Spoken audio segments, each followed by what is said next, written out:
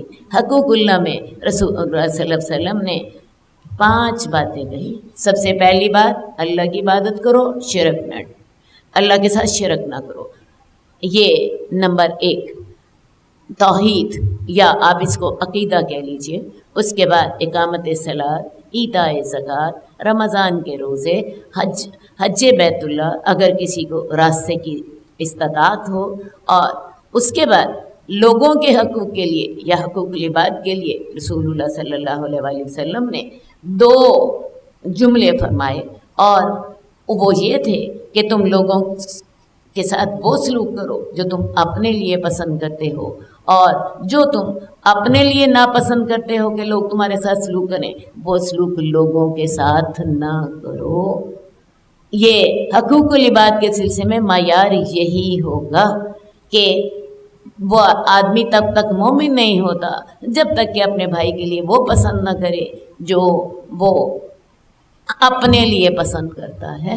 تو لہٰذا جب بھی کسی کے ساتھ کوئی معاملہ کرنا ہے، والدین کے ساتھ، شوہر کے ساتھ، رشتہ داروں کے ساتھ، بہن بھائیوں کے ساتھ، ہمسایوں کے ساتھ، عام لوگوں کے ساتھ، سوچ لیجئے اگر یہ سلوک جو میں اس کے ساتھ کرنے لگی ہوں یہ میرے ساتھ کیا جائے تو مجھے کیسا لگے۔ اگر تو آپ کو وہ اچھا لگے وہ کام کر گزریے، اور اگر آپ کو احساس ہو کہ یہ کام مجھے برا لگے گا تو پھر وہ کام نہ کیجیے۔ تو اللہ تعالیٰ نے بڑا سادہ سا معیار ہمیں دیا ہے کہ جو تم اپنے لیے پسند کرتے ہو وہی اپنے بھائی کے لیے پسند کرو، اور اس چیز کا تعلق ہمارے ایمان کے ساتھ جوڑ دیا۔ تو یہ چیز جو ہے، یہ تمام امور جو ہیں، یہ جنت میں داخل کرنے والے ہیں اور دوزخ سے بچانے والے ہیں۔ اللہم صلی علی محمد وعلی آل محمد کما صلیت علی ابراہیم وعلی آل ابراہیم انک حمید مجید۔ اللہم بارک علی محمد وعلی آل محمد کما بارکت علی ابراہیم وعلی آل ابراہیم انک حمید مجید۔ مولاي صل وسلم دائما أبدا